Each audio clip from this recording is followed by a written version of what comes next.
tahu bahwasannya yang bertugas nyusun spek dan HPS adalah PPK, yang menetapkannya adalah PPK. Ternyata permasalahan yang ditemukan spek diskriminatif, HPS di markup. Kan konyol berarti kan, berani melakukan itu. Sementara aturan sudah mengantarkan dialah yang punya kewenangan. Makanya Bapak dan Ibu, pendekatan lain ya untuk pencegahan korupsi, kalau menurut saya kembali kepada penguasaan-penguasaan kewenangan ini. Karena dengan kita menyadari ini kewenangan kita, ini areanya kita, ini tanggung jawabnya kita, kayaknya kita akan kawal betul ya. Jangan sampai tugas dan kewenangan kita tadi malah akhirnya mengantarkan kita malah tersandung di permasalahan-permasalahan korupsi tadi.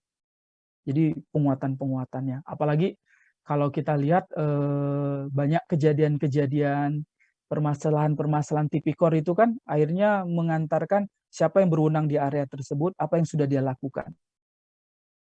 Belum lagi, tambah lagi kisah-kisah penyimpangan-penyimpangan di setiap area kan terpublikasikan dengan jelas ya. Seharusnya ini semakin mengantarkan juga kita untuk tidak berani melakukan tindakan-tindakan ini. Ibu dan Bapak, ini hanya sekilas saja ya. Ini saya izin tidak bahas satu persatu. Ini kalau diulik satu persatu, kayaknya sore pun belum tentu selesai. Tapi ini nanti silakan Bapak Ibu baca. Ini saya coba tayangkan saja. Beberapa di antaranya mungkin yang pernah ikut berdiskusi dengan saya di kelas yang bertemu dengan saya atau pernah menyaksikan beberapa konten YouTube yang saya jadi pematerinya. Ini saya angkat ranking-ranking teratas, tapi versi data saya ya. Bisa jadi mungkin versi data Bapak Ibu beda lagi ya. Ini mohon izin nih. Mohon izin, saya bercerita versi data saya. Ini siapa yang coret-coret nih? Ayo dihapus. Kayaknya nggak sengaja ya. Saya kasih waktu beberapa detik. Oke, udah dihapus. Terima kasih. Ini saya kebetulan nih Bapak Ibu, saya mohon izin, saya kebetulan agak cukup sering ditugaskan sebagai pemberi keterangan keahlian, mungkin udah ratusan lebih ya, di KPK, di Bareskrim, di Kejaksaan Agung, di Tipikor-Tipikor, dari sejak tahun 2010 sampai dengan sekarang. Kemudian saya coba rekap dari fakta di persidangan, BAP ahli yang saya diperiksa, kehadiran saya di beberapa diskusi dan gelar perkara, kemudian saya rekap beberapa permasalahan-permasalahan yang sebenarnya cenderung administrasi, tapi akhirnya mengantarkan ini menjadi tindak pidana korupsi ya. Beberapa di antaranya yang saya pilih ini karena sudah berulang berkali-kali. Kecenderungan ini lebih dari 10 ini ya.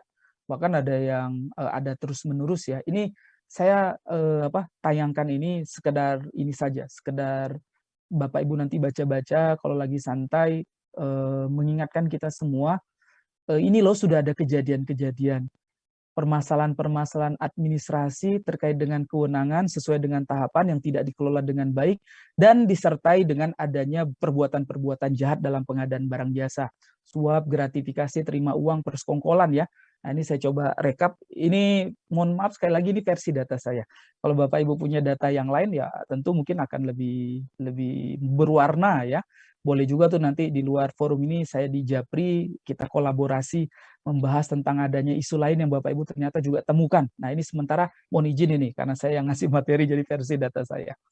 Ini beberapa bentuk-bentuk penyimpangan pertahapan yang saya coba rekap berdasarkan data saya. Kira-kira ini ya, ini contoh saja. Saya izin sekali lagi, saya tidak ulas satu persatu. Misal nih kalau kita lihat beberapa permasalahan-permasalahan administrasi yang akhirnya ini terus terang ini kisahnya jadi kisah pidana semua nih ya Ibu dan Bapak. Walaupun sebenarnya ini hanya urusan administrasi menurut saya. Tapi ujung-ujungnya akhirnya mengantarkan beberapa orang jadi pesakitan di area pidananya, pidana khusus. Misal kalau kita lihat ini di tahapan perencanaan pengadaan, berarti kalau sudah cerita perencanaan pengadaan, PA, KPA, PPK, PA, KPA yang bagian menetapkan, PPK bagian yang nyusun. Ini 13 ranking teratas versi data saya yang kerap kali terjadi di area perencanaan. Ini satu hal juga yang saya perlu ingatkan Ibu dan Bapak. Teman-teman APH sekarang itu kan semakin sering mempelajari pengadaan ya, bahkan fasilitasi pelatihan seminar yang dilaksanakan oleh pimpinan-pimpinan beliau-beliau itu, KPK juga udah semakin memberikan kisi-kisi apa yang harusnya dilakukan pada saat melakukan pemeriksaan-pemeriksaan ini. Kalau memeriksa pun udah jarang yang hanya parsial di satu segmen ya, hanya tender saja, hanya kontrak saja. Kadang sudah terbiasa kalau memeriksa paket lengkap dari hulu sampai ke hilir ditelusuri semuanya. Dari sejak perencanaan sampai dengan serah terima diperiksa semuanya, bahkan sampai di pemeliharaan dan segala macam ya. Nah, makanya ini saya mencoba rekap berdasarkan proses dari hulu ke hilirnya ya, dari sejak perencanaan sampai dengan serah terima. Ini kalau kita lihat nih Bapak Ibu, beberapa di antaranya misal nih ya, pengadaan tidak didasari dokumen perencanaan, intervensi-intervensi negatif dari sejak penganggaran,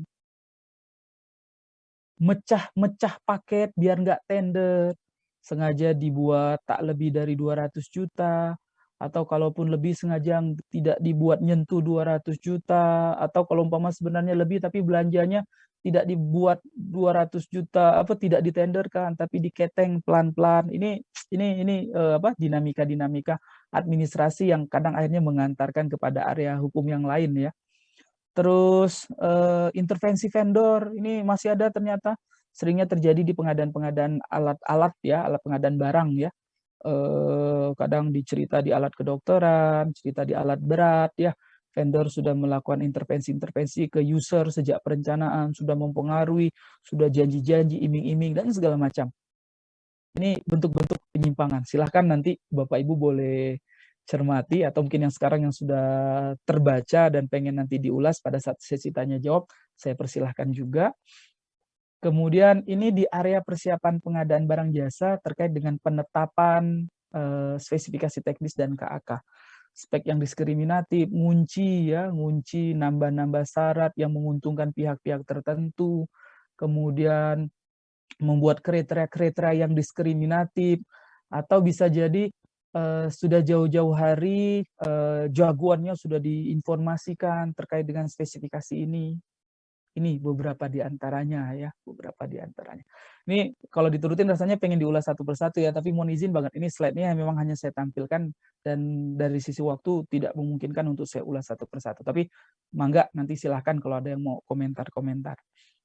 Kemudian saya lanjut lagi, ini bentuk-bentuk penyimpangan di area persiapan pengadaan tapi di HPS ya. HPS yang dikalkulasikan dengan tidak tepat, menambah kalkulasi yang seharusnya tidak diperlukan lagi, kemudian mendapatkan informasi HPS dari sumber yang tidak dapat dipertanggungjawabkan, ngaku-ngaku distributor padahal ternyata McLaren ya, McLaren, ngaku-ngaku distributor sehingga akhirnya harganya digelembungkan berkali-kali. Kemudian pendokumentasian HPS yang kadang tidak dilakukan dengan baik. Nah, ini beberapa cerita-cerita penyimpangan yang dilakukan di tahapan penyusunan HPS. Di penyusunan rancangan kontrak juga Ibu dan Bapak yang seharusnya PPK bisa optimal melakukan mitigasi resiko dengan menyusun rancangan kontrak yang baik, tapi ternyata rancangan kontraknya asal-asalan, sehingga akhirnya berpeluang nanti penyedia mengambil manfaat pada saat finalisasi kontrak nanti setelah dia jadi pemenang. Dan akhirnya banyak sekali bagian yang akhirnya PPK kalah dengan kekuatannya penyedia pada saat finalisasi kontrak. Sayang tidak dioptimalkan, padahal ada peluang besar PPK seharusnya bisa memanfaatkan di proses tahapan perencanaan kontrak, di penyusunan rancangan kontrak. Nah, ini di area pemilihan penyedia. Di area pemilihan penyedia, kalau kita lihat berarti ini areanya Pogja atau pejabat pengadaan dan penyedia ya. Cuman kadang hadir pihak-pihak tak diundang ini yang ikut-ikut campur yang bukan area kewenangannya. Syarat yang diskriminatif, konflik of interest, jadwal yang merugikan, menguntungkan pihak tertentu, persekongkolan ya, horizontal, vertikal, kombinasi, pemalsuan-pemalsuan dokumen, praktek-praktek pinjam perusahaan ini termasuk yang masih berwarna sampai dengan sekarang nih, masih berwarna dan berbunyi di beberapa lokasi. Praktek-praktek pinjam perusahaan ini perlu mengatur strategi betul nih ya teman-teman aparatur untuk menghindari atau mencegah adanya praktek-praktek pengalian kontrak yang tidak dapat dipertanggungjawabkan. Belum lagi rekayasa-rekayasa, ini yang nomor 12 ini lagi ngetren juga nih sekarang. Pengadaan langsung sudah semakin terungkap sekarang ya, banyaknya pengadaan langsung yang direkayasa, yang tahapannya itu semuanya seolah-olah ada pemasukan penawaran, seolah-olah dibuka, seolah-olah negosiasi, pada ternyata rekayasa hanya sekedar main-main dokumen saja, padahal semuanya tidak ada. Ini penyimpangan-penyimpangan yang berkali-kali terjadi di tahapan pemilihan penyedia. Yang paling banyak itu di kontrak nih, kontrak sampai 15 di versi data saya sekali lagi. Penyimpangan-penyimpangan di area kontrak juga unik-unik nih Bapak dan Ibu. Pungutan ini ternyata masih ada nih ya, dengan alasan macam-macam lah, jilid, materai, segala macam.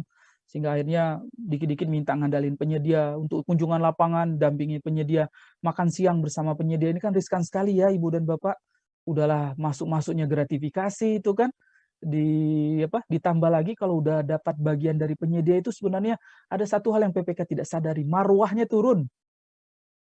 Kalau udah PPK dapat jatah dari penyedia, marwahnya turun. Tahun-tahun depan dia mau normatif, tahun kemarin dikasih parcel aja terima. Nggak keren. Kemudian macam-macam lagi ya. Kerja mulai tanpa kontrak, yang tanda tangan kontrak nggak jelas, merubah kontrak, bekerja tapi tidak sesuai dengan kontrak, lemah pengendalian kontrak, pengalian pekerjaan, tenaga ahli, personel manajerial fiktif, hanya rekayasa saja, hanya tipu-tipu saja. Kemudian tahapan-tahapan yang disebutkan di dalam kontrak hanya puisi-puisi saja jadinya. Padahal di dalam kontraknya keren, ada rapat persiapan penandatanganan kontrak, ada rapat persiapan pelaksanaan kontrak, ada peninjauan bersama, ada pemeriksaan bersama, ada pemeriksaan personil, ada mobilisasi pemeriksaan alat. Keren sebenarnya. Tapi ternyata itu hanya hiasan kontrak saja yang tidak dilaksanakan. Penyedia sih senang-senang aja PPK tidak jalankan. Penyedia senang-senang aja konsultan pengawas tidak peduli dengan hal seperti itu. Tapi kan efeknya kan kita akan berhadapan dengan kondisi bisa jadi nanti kontraknya malah tidak optimal berjalan, malah mengganggu stabilitas dalam proses pelaksanaan lebih lanjut. Nah ini ya Bapak Ibu, belum lagi pemalsuan-pemalsuan terkait dengan laporan-laporan dari pelaksanaan pekerjaan. Laporan harian harusnya dibikin laporannya harian, laporan mingguan, bulanan, bulanan. Ini ada hal yang menarik di negara kita ini. Laporan harian, mingguan, bulanan yang seharusnya dipakai untuk mengendalikan kontrak, laporan harian, mingguan, bulanan dipakai untuk kelengkapan pembayaran. Pengendalian kontraknya malah tidak menggunakan laporan-laporan tersebut. Sayang ya, seharusnya. Ini Ibu dan Bapak sekali lagi tidak dibahas satu persatu, ini mengingatkan saja. Diserah terima, tidak optimalnya pemeriksaan, hasil pekerjaan tidak sesuai dengan kontrak, pembayaran tanpa prestasi kerja, tidak memperhatikan tanggung jawab penyedia. Ini juga bagian-bagian dari proses-proses yang acap kali terjadi di beberapa permasalahan hukum ya, tipikor khususnya di area serah terima hasil pekerjaan. Tambahan terakhir ini Bapak Ibu yang lagi naik daun ini terkait dengan penyimpangan di pengadaan darurat sehubungan dengan COVID ini ya. Kalau Bapak Ibu pernah mengikuti diskusi beberapa webinar yang dilakukan 2020 awal ya. Pada saat itu saya mengangkat bagaimana pengadaan untuk penanganan COVID-19 sempat berseloroh lah pada saat itu saya sampaikan. Kayaknya 2022, 23 beberapa teman-teman APH panen kasus pengadaan darurat COVID deh kata saya. Padahal sumpah pada saat itu bercanda. Tapi ternyata terbukti ya Ibu dan Bapak. Nggak nunggu 22, 23, 2021 aja kemarin saya sudah cukup banyak penugasan-penugasan jadi ahli di kasus-kasus penanganan-penanganan darurat terkait dengan untuk kebutuhan penanganan COVID ya. Beberapa di antaranya sudah terinventarisir lah beberapa hal yang diantarkan menjadi permasalahan, mulai dari barang jasanya sebenarnya bukan masuk kebutuhan darurat, identifikasinya tidak pas, kemudian penyedianya tidak pas dari kriteria yang ditentukan, yang milih penyedianya seharusnya PPK, tapi yang milihin penyedianya ternyata kepala daerah, yang milihin penyedianya ternyata PA-nya, yang milih penyedia ternyata oknum-oknum tertentu ya. Ini beberapa dinamika-dinamika harga, bukti kewajaran harga yang tidak dapat dipertanggungjawabkan. Ini udah mulai terasa ya, udah mulai terasa. Teman-teman yang memeriksa sudah mulai mengarah menganalisa beberapa penyimpangan-penyimpangan di area penanganan darurat seperti ini. Nah, Ibu dan Bapak yang saya hormati, sekali lagi ini saya minta izin tidak membahas satu persatu ya. Ini hanya cuplikan beberapa bagian, nanti kan materi di-share ke Bapak Ibu sekalian. Kalau lagi santai boleh banget untuk ditelusuri satu persatu, hal-hal yang dirasakan aneh, kurang jelas, nanti boleh-boleh saja saya dijapri untuk mengomentari beberapa poin-poin. Atau yang sekarang yang sudah mulai ketemu, pengen mengomentari apa, boleh juga, boleh nanti disampaikan biar nanti bisa didiskusikan lebih lanjut. Ibu dan Bapak yang saya hormati, sebelum bergeser ke pengelolaan resiko ya, mitigasi resiko terkait dengan permasalahan hukum, dari cerita-cerita barusan yang tadi sudah disampaikan, ada beberapa critical point nih yang pengen saya tekankan di sini. Yang pertama, ini bahasanya bahasa kalbu yang ya ini bagian dari syiar bersama ya, tawasobil haq, tawasobisab ini.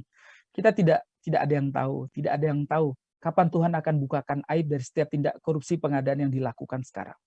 Nggak ada yang tahu, besok, lusa, 2 tahun lagi.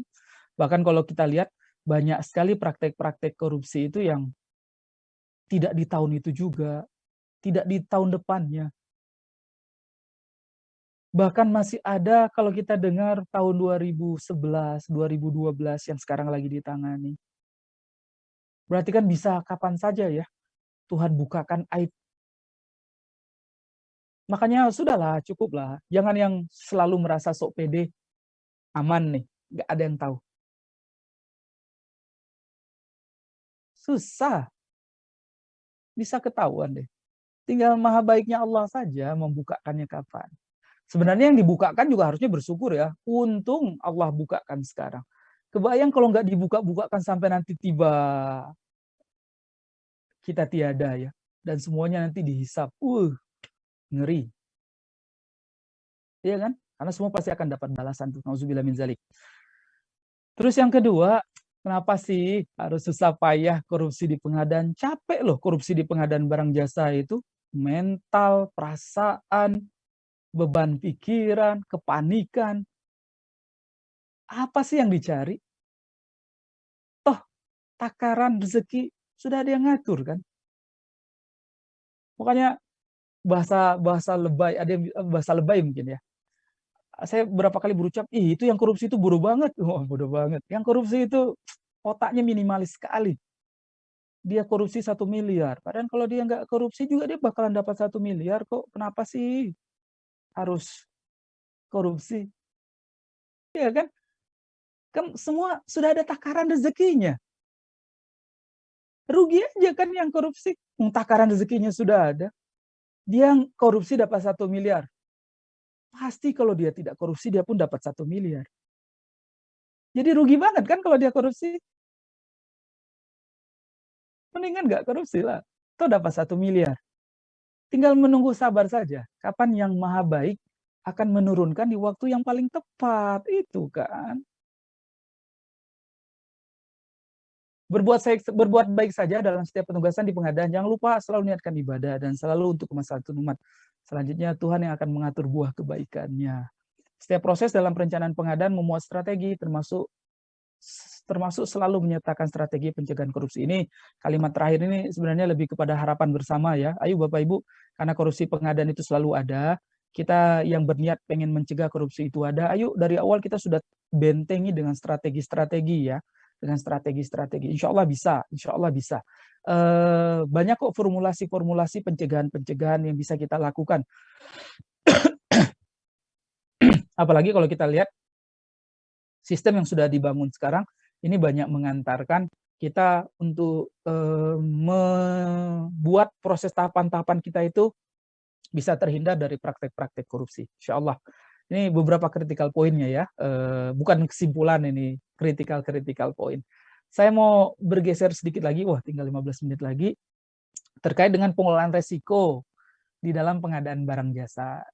Ibu dan Bapak,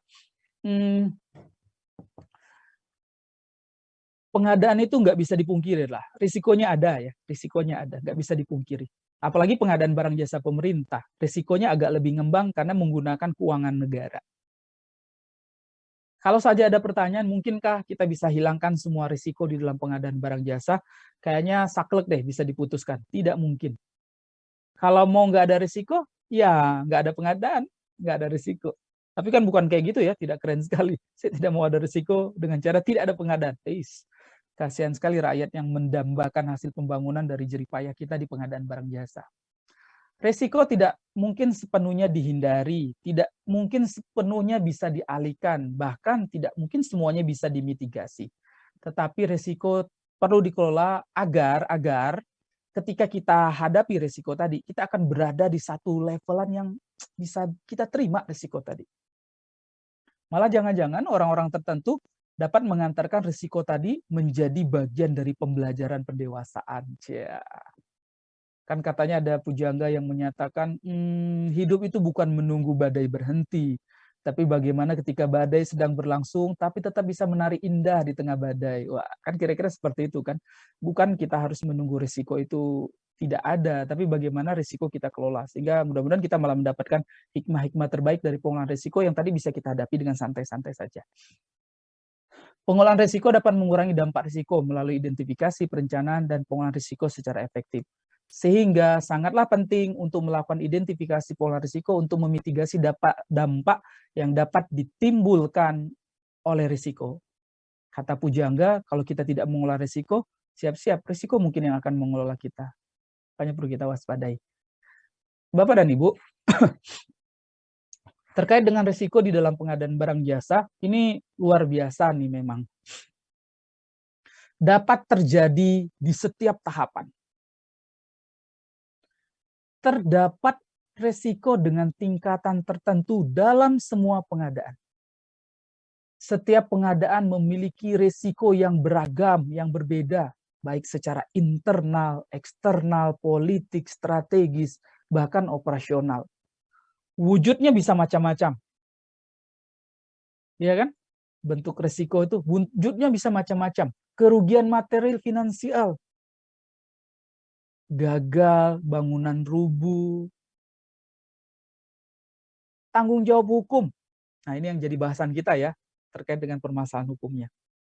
Kegagalan pengadaan, kegagalan operasi, biaya perawatan mahal, barang yang dihadirkan ternyata tidak optimal berfungsi, spare part susah dicari, pada saat rusak service centernya jauh banget, kita kesulitan dalam manufaktur barang di gudang, pengelolaan barang di gudang, dan berbagai macam lagi. Itu resiko semuanya itu.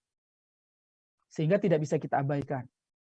Harus diperhatikan betul secara cermat apabila kita pengen mengharapkan keberhasilan di dalam proses pengadaan barang jasa kita tadi. Sehingga pengelola pengadaan perlu memahami risiko terutama pada pengadaan yang bersifat kompleks dan strategis. Banyak memang ya, ada yang kalau kita berbicara tentang pengolahan risiko kan macam-macam ya, mulai dari risiko tidak terpenuhi tujuan, risiko terkait dengan operasional yang melelahkan dan seterusnya. Tapi memang fokusnya di sini terkait dengan permasalahan hukum ya, Ibu dan Bapak. Nah, kalau kita lihat ini teori-teori lah ya yang kadang muncul. Bagaimana sih sikap kita terhadap risiko ini? Macam-macam sebenarnya ya. Ada yang menghindari risiko, ada yang mengurangi risiko, ada yang memindahkan risiko, ada yang menerima risiko.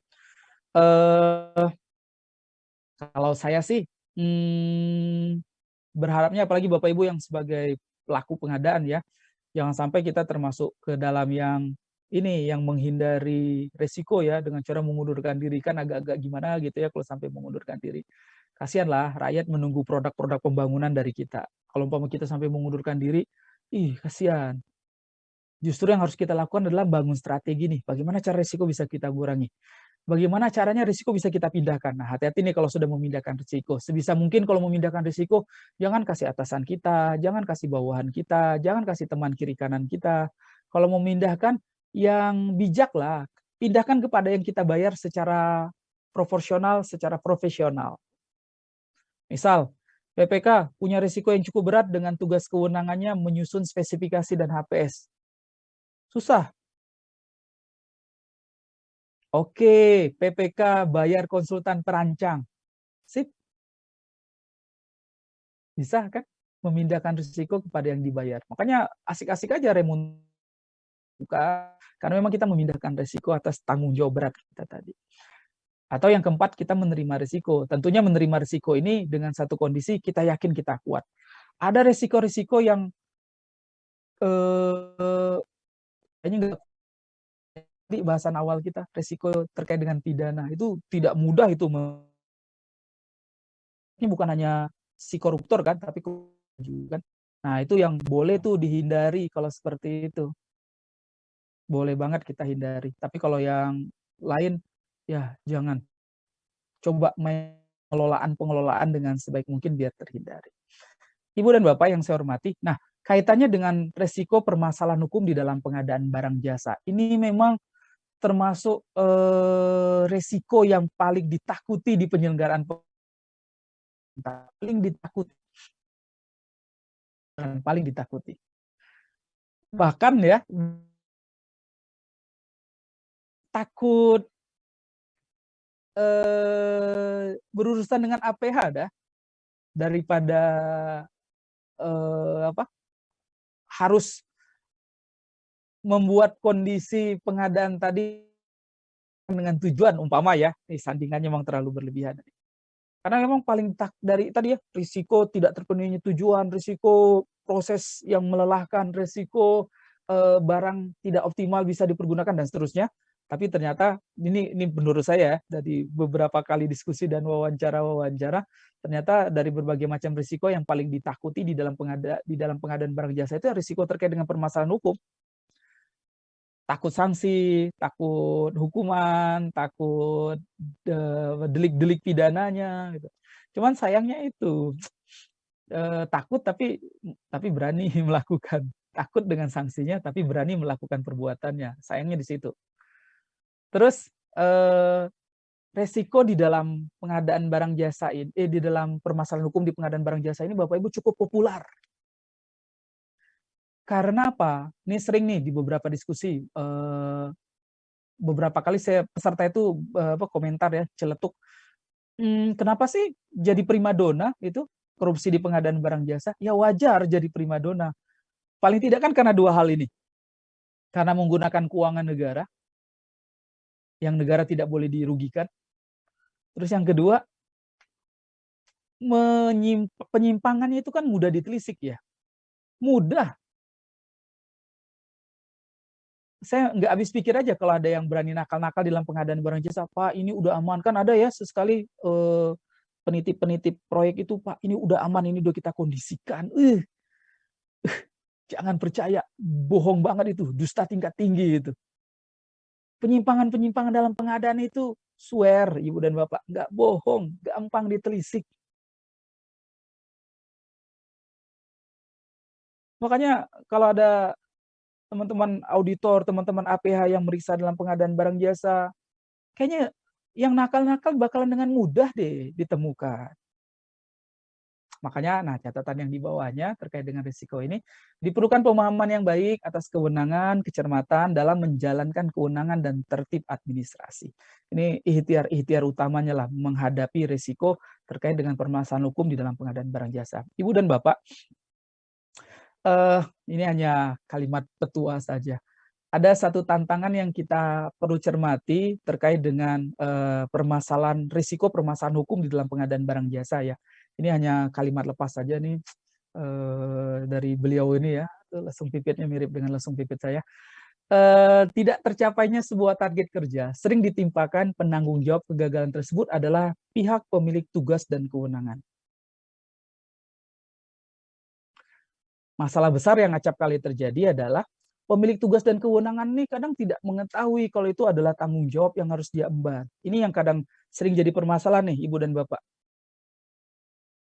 Ya, terasa lah ya. Misal kalau kita lihat tugasnya PA, tugasnya PPK kan udah clear diatur.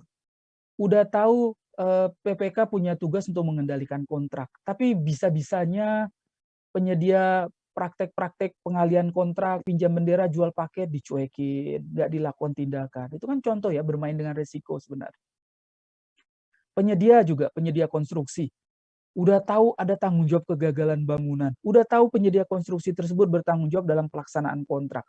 Bisa-bisanya dia izinkan perusahaannya dipakai oleh perusahaan yang lain, yang udah pasti yang pinjam-pinjam perusahaan itu profit oriented, bukan kayaknya jauh lah mungkin dia terpikir tanggung jawab kegagalan bangunan sampai dengan beberapa waktu ke depan.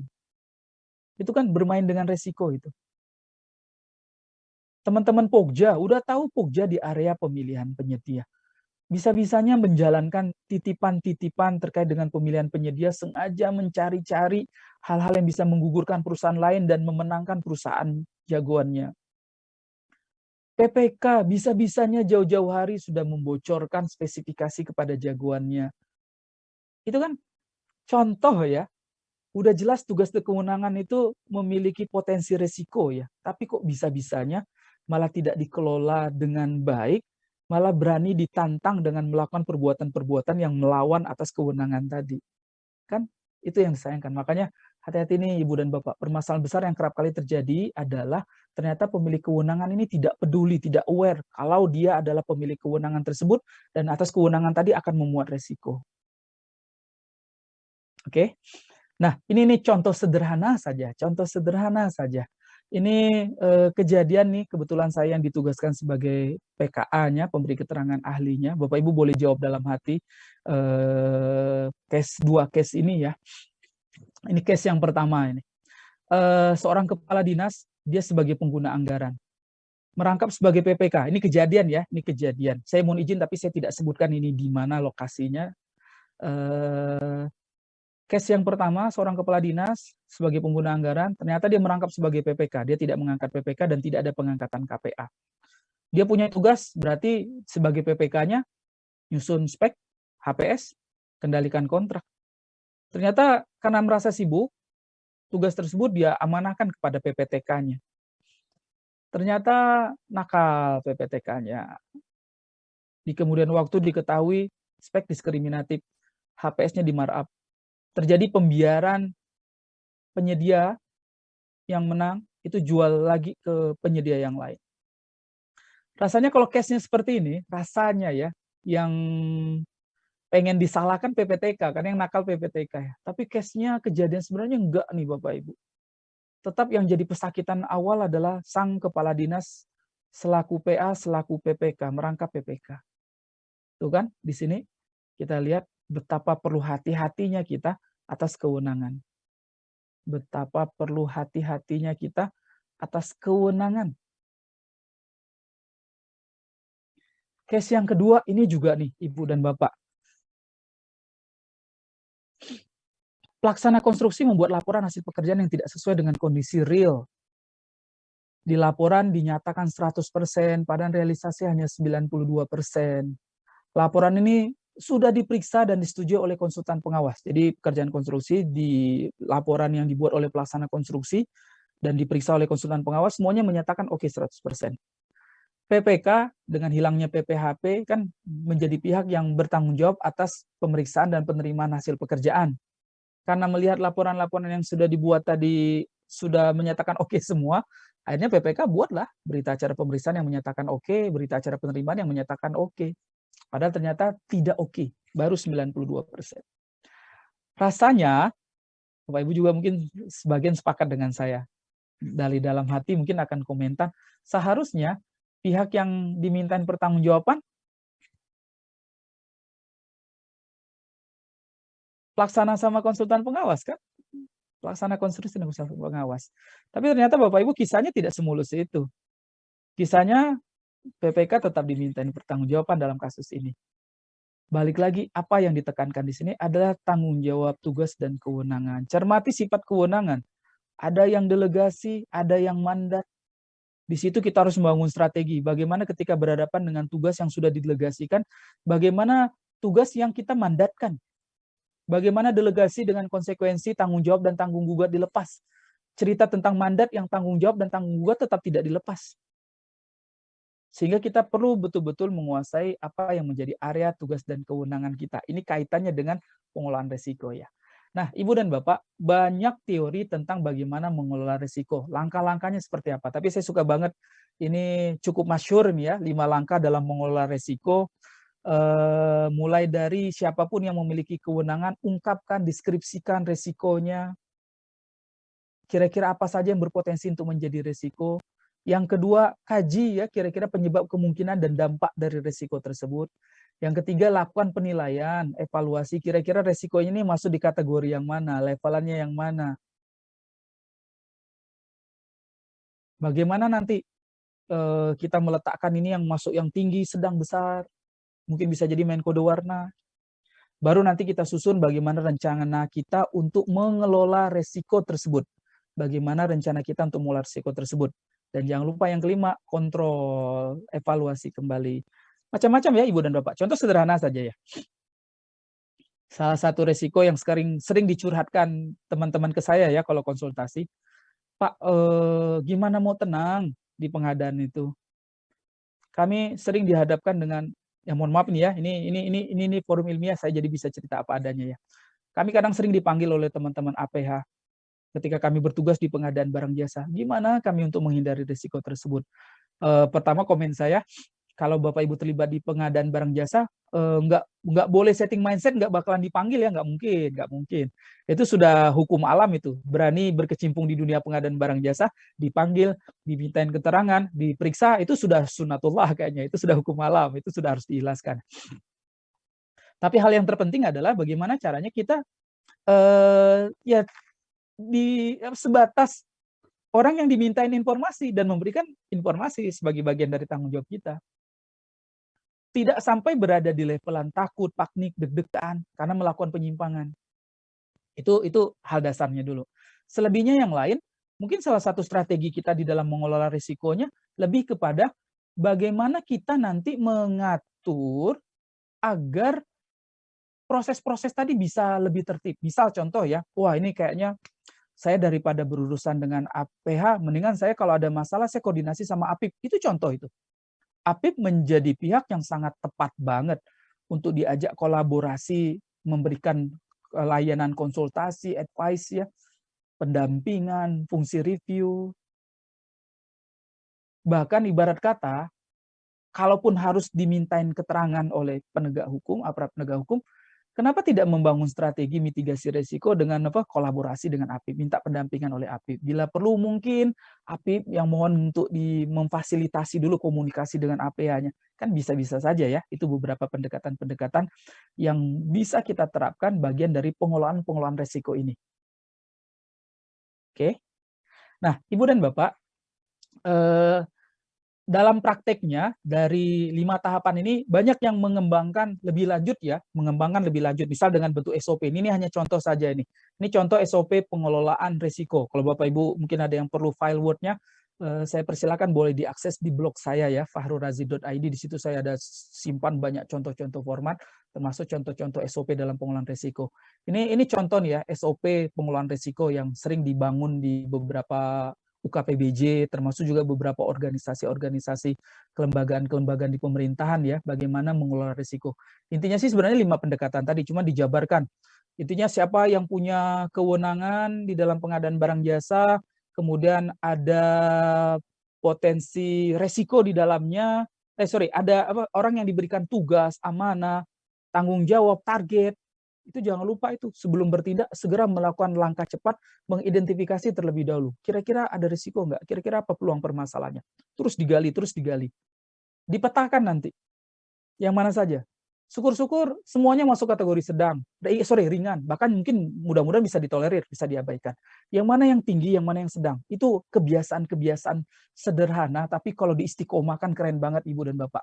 Saya bertemu dengan beberapa orang yang dia terbiasa dengan dapat penugasan identifikasi risiko, dapat penugasan kelola risiko. Keren banget ternyata. Memang kita sebenarnya udah terbiasa memanajemen risiko, tapi bagaimana caranya mencoba membuat langkah-langkah yang tertib ya, makanya sampai ada SOP seperti ini. Gitu. Bahkan ada juga, ini saya izin tidak membahas satu persatu, tapi intinya sih walaupun ini sampai 16 aktivitas, tapi sebenarnya cerita tentang 5 tadi ya, ini contoh saja sampai dibuatkan SOP. Bahkan ada yang merekap dalam bentuk tabel-tabel, ini contoh nih ya, ini contoh yang pernah saya buat 2018, Pada saat itu saya menginventarisir ada 211 resiko yang dimungkinkan terjadi di bagian pengadaan barang jasa, diinventarisir, dikasih warna biar bisa melakukan tindakan-tindakan. Kalau Bapak Ibu juga perlu contoh, saya persilakan, ini juga file Excel-nya ada di blog saya ya, di fahrurazi.id. Di situ ada beberapa bagian-bagian yang mencoba memetakan tahapan-tahapan yang memang ada risiko dan ada tingkatan-tingkatannya. Nah, ini Ibu dan Bapak, memang sekilas KI biasa-biasa saja, administrasi banget, tapi Masya Allah khasiatnya luar biasa ini. Pendekatan-pendekatan pengolahan risiko yang kita antarkan dengan terbiasa membuat tahapan-tahapan tadi, membuat pemetaan seperti ini, kita akhirnya punya strategi-strategi. Banyak orang membuat kebijakan-kebijakan di dalam pengadaan barang jasa itu setelah dia melakukan identifikasi risiko. Makanya ini ikhtiar yang cukup baik. Oke, sedikit lagi Bapak Ibu, sudah terlewat nih Kang Budi, punten 5 menit lagi. Ini sekedar ini saja, sekedar rekapan singkat dari data saya, bisa jadi mungkin ada berbeda di data Bapak Ibu. Saya mencoba merekap dari beberapa kasus-kasus yang saya ditugaskan sebagai pemberi keterangan keahliannya. Penyebab pelanggaran di dalam pengadaan barang jasa yang dikaitkan dengan permasalahan hukum, jadinya nomor 1 ini ketidaktahuan atas peraturan. Ini memang gimana ya mau komennya ya. Memang aturan di negara kita banyak ya, jumlahnya ribuan, luar biasa ini, banyak